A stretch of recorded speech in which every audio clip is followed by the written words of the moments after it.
Welcome everyone. Thank you for joining me today. This is the account with a news summary for day 386 of the war in Ukraine. Today marks a sad anniversary. 1 year ago, the Mariupol drama theater was bombed, killing an unknown number of civilians. We will take a look at the updates later on.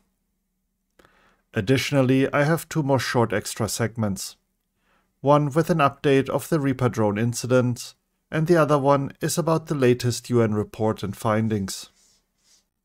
Otherwise, there were a lot of minor reports today. I had to focus on the more important stories, or the report would have taken at least an hour. All updates are grouped into the usual: situation inside Ukraine, including an update on the fiery fist of the Ukrainian armed forces, as well as Ukraine's plans to send a delegation to the US to lobby for F-16s.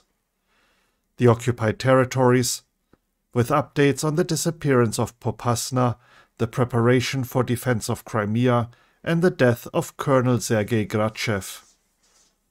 Russia and Belarus, containing a bigger update regarding the Rostov-on-Don fire, a UK estimate on Bakhmut casualties, and the latest on draft notices being sent out. And the international developments, including updates for the Polish MiG-29, latest aid deliveries to Ukraine, Israel's decision on anti-drone systems, and an update on alleged Chinese arms sales to Russia. Before we start the news, though, the flashpoints along the front. Kupiansk. After yesterday's update that the settlement of Chyanikivka was captured by Russia, Ukraine reported repelled attacks in the area. Bakhmut. While the situation remains critical for the defenders, Russia's offensive seems to be at a standstill currently. Although small gains are reported every now and again, no major movement was noted. The People's Deputy, participant in the war, and Colonel of the Security Service of Ukraine, Roman Kostenko, stated on television that Ukraine will soon have to make a decision: to withdraw troops from Bakhmut or to carry out counteroffensive actions to break the grip of the occupiers. Avdiivka. For the second day in a row, the General Staff of Ukraine reported a repelled attack on Stepove. As Stepove lies behind Krasnohorivka, we can assume now that the settlement has either been captured by Russia or that Russian forces are able to operate around it without much Ukrainian resistance. However, we still have to see any evidence. Usually, Russia announces its victories quickly and provides evidence. From certain indications I have received, I assume Avdiivka will be one of the next major flashpoints along the front. Now let us take a look at the latest UN report. The UN recognized Russian attacks on Ukraine's energy infrastructure as a war crime. In addition, such massive attacks by the Russian Federation can be considered a crime against humanity. The Commission stressed that more time and resources are needed to investigate attacks on the energy infrastructure. The Commission confirmed the strike by the Russian military on the maternity ward in Mariupol on March 9th, drama theater on March 16th, Kramatorsk train station on April 8th, and the shopping center in Kremenchuk on June 27th last year. Irrespective of whether there was a military objective, an assessment of the targets should have alerted the Russian armed forces to the presence of large numbers of civilians. The UN recognized the bombardment and siege of Mariupol as a crime against humanity. However, the Commission adds that it has no grounds for such a conclusion because it never accessed the city. Evidence collected shows a widespread pattern of summary executions in areas that Russian armed forces controlled in 17 localities of the Chernihiv, Kharkiv, Kyiv, and Sumy regions, with the highest number in the Kyiv region, including in the town of Bucha. The Commission also recorded attacks by the Russian military on civilians who were trying to evacuate. The victims were dressed in civilian clothes and were not armed. However, Eric Möse, chair of the United Nations Human Rights Council, Independent International Commission of Inquiry on Ukraine, stated during a press conference that the Commission's investigation into human rights violation in Ukraine has not found evidence that Russia committed genocide in Ukraine. A quick update on the Reaper drone incident. A video taken by the MQ-9 Reaper drone of the crash with the Russian Su-27 was released today, clearly showing the Russian plane dumping fuel on the drone and ramming it. The location where the Reaper drone fell into the Black Sea due to the actions of a Russian fighter jet was located near the Russian base in Sevastopol. Analysts compared the coastline in the video with Google Earth data and came to the conclusion that it is most likely the area southwest of Sevastopol. The publication cited US data that the MQ-9 Reaper was in neutral airspace that is at least 22 kilometers from the coastline. The journalists came to the conclusion that the drone closely approached the base of the Russian Federation while it could conduct optical reconnaissance thanks to the cameras. And now a look at today's anniversary of the Mariupol drama theater bombing. Today is the anniversary of the Mariupol drama theater bombing. To this day, it is unknown how many civilians died, and estimates range from 300 killed according to eyewitnesses to up to 600 according to a subsequent independent investigation by the Associated Press. Amnesty International, on the other hand, believes that there could be fewer victims, claiming that a large number of people had left the theater during the 2 days prior to the attack, and those who remained were most likely protected from the full brunt of the blast. This short video by United24 explaining what is suspected to have happened at the theater was shared today.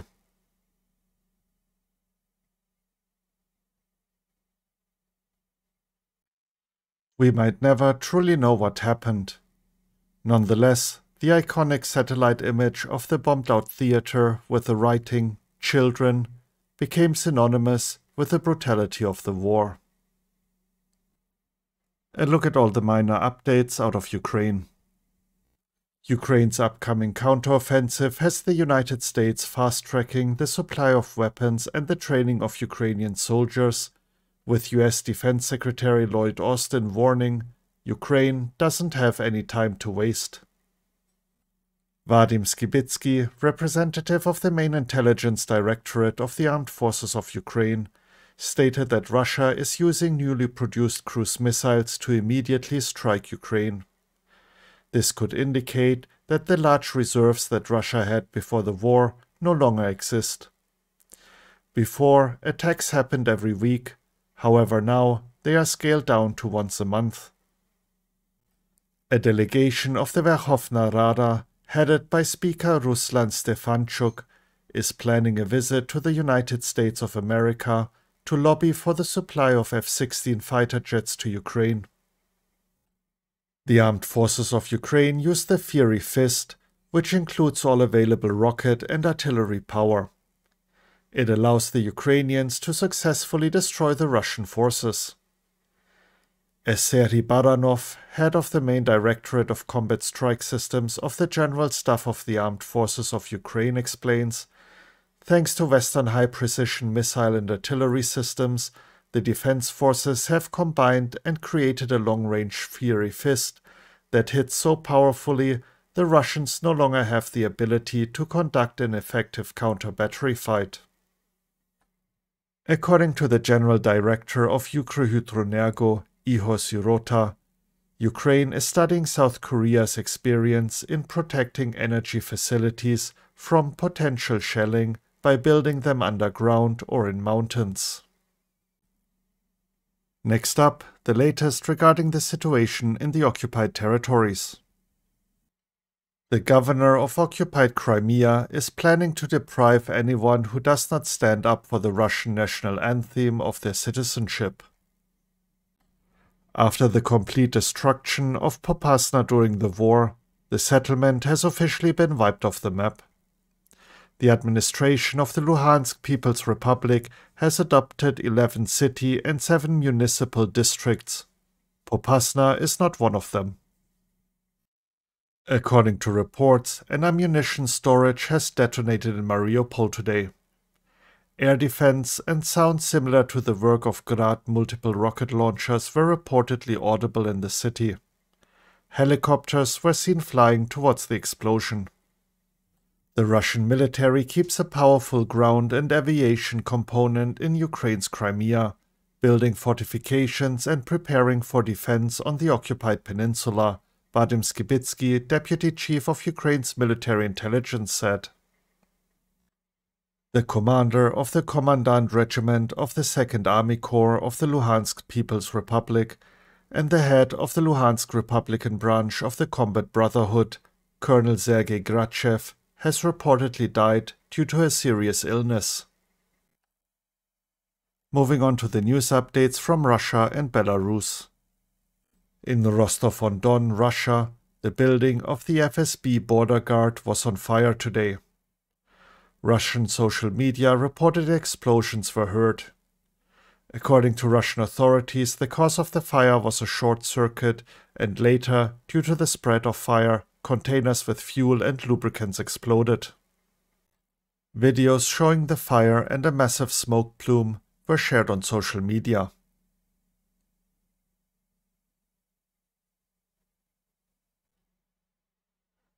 One interesting video shows the building apparently before the large-scale fire broke out. You can see debris lying around and people running away from the building.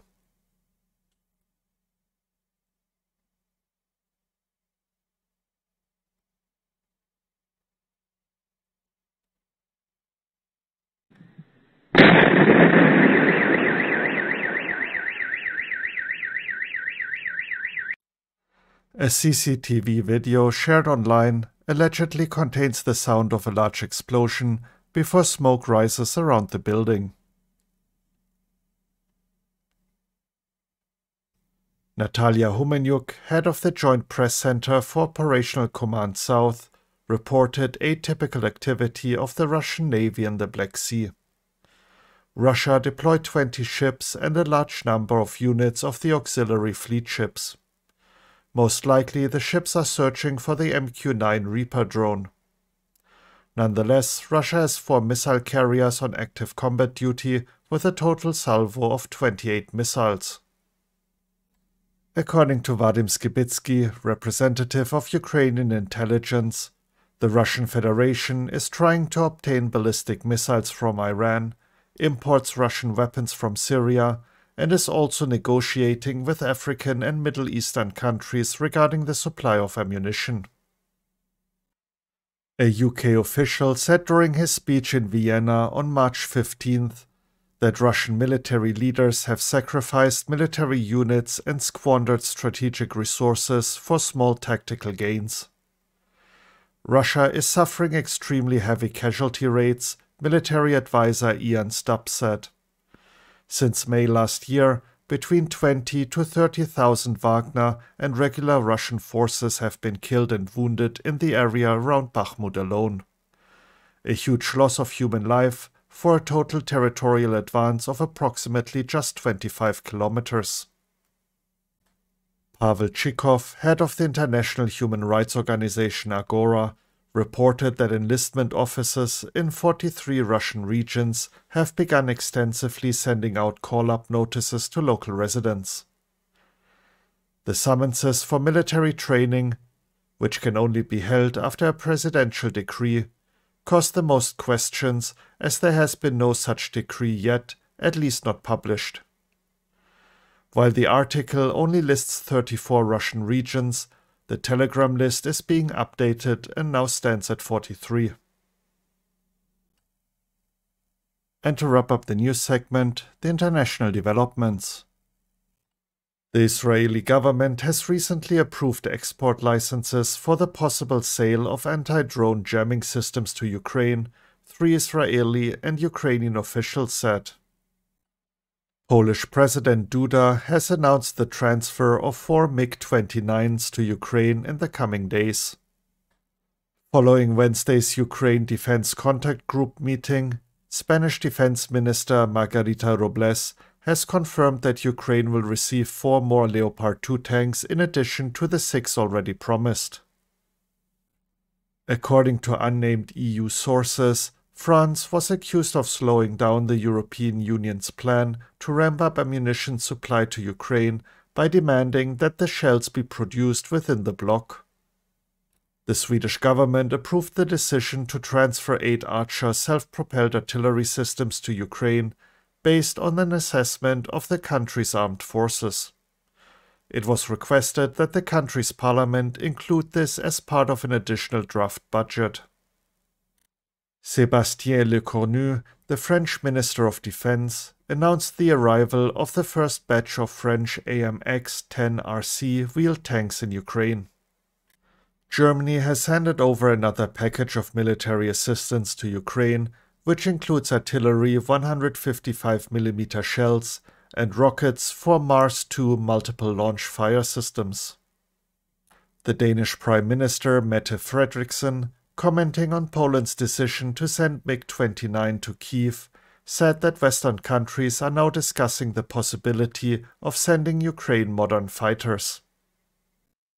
According to customs data obtained by Politico, in 2022 several Chinese companies, including one connected to the government in Beijing, sent Russian entities 1,000 assault rifles and other equipment that could be used for military purposes, including drone parts and body armor. And now for the intelligence report segment, starting as usual with the UK Ministry of Defense. Over the last week, Russian attempts to assault the Donetsk Oblast town of Vuhledar have almost certainly slowed. This follows repeated, extremely costly failed attacks over the previous 3 months. One factor in Russia's heavy losses in this sector has been Ukraine's successful adoption of remote anti-armor mine systems, RAM. RAM is a specialist artillery shell which scatters anti-armor mines up to 17 kilometers away from the firing unit.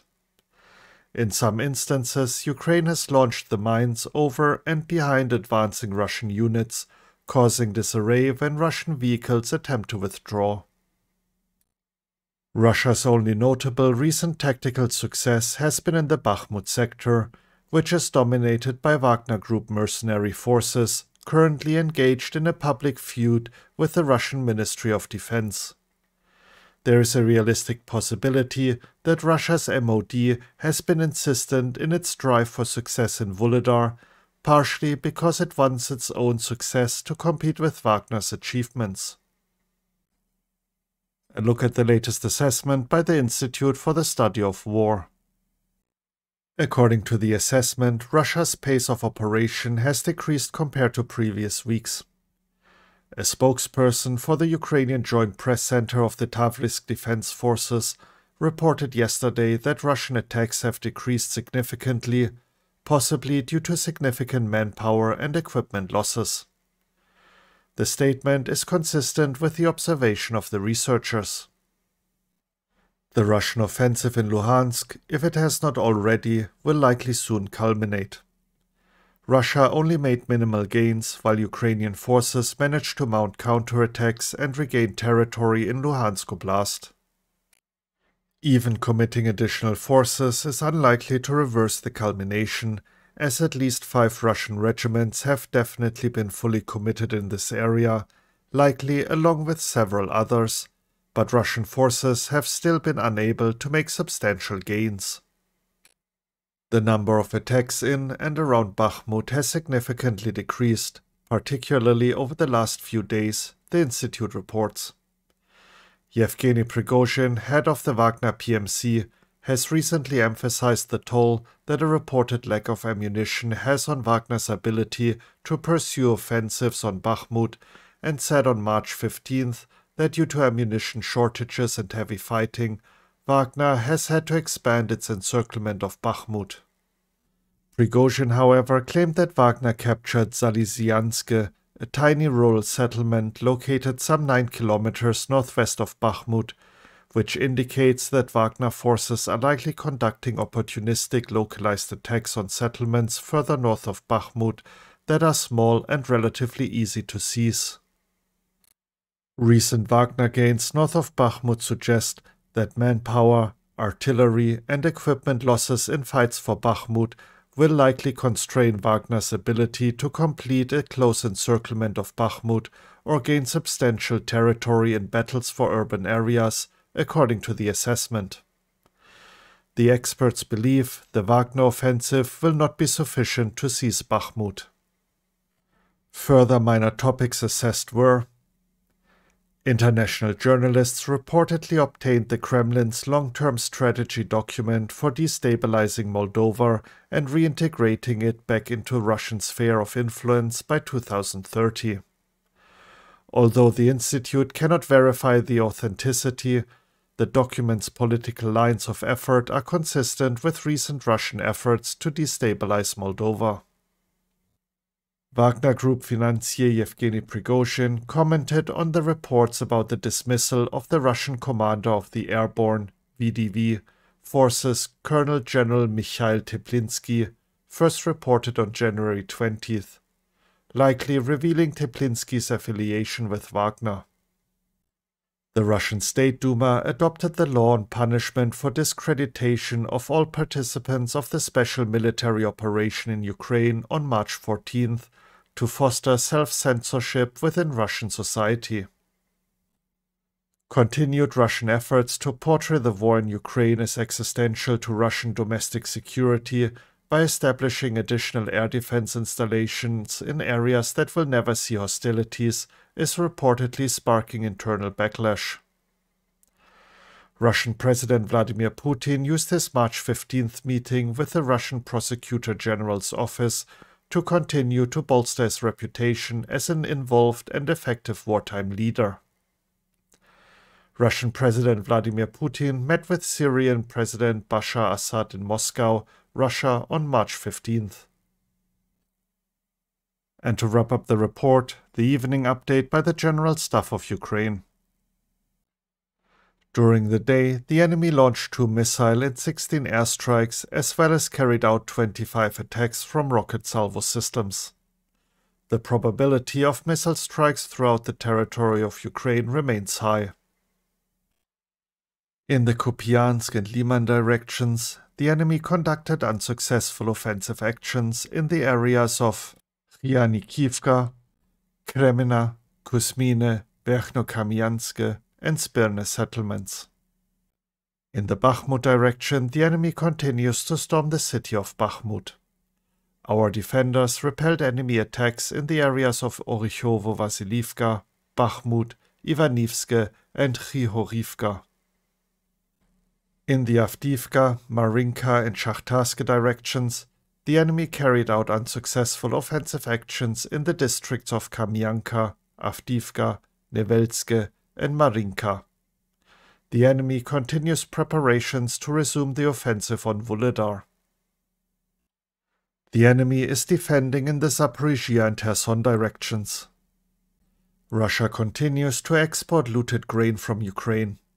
In the city of Berdyansk, Zaporizhia Oblast, from the water area of the seaport, the transportation of a Russian self-propelled barge loaded with wheat by enemy tugs was noted.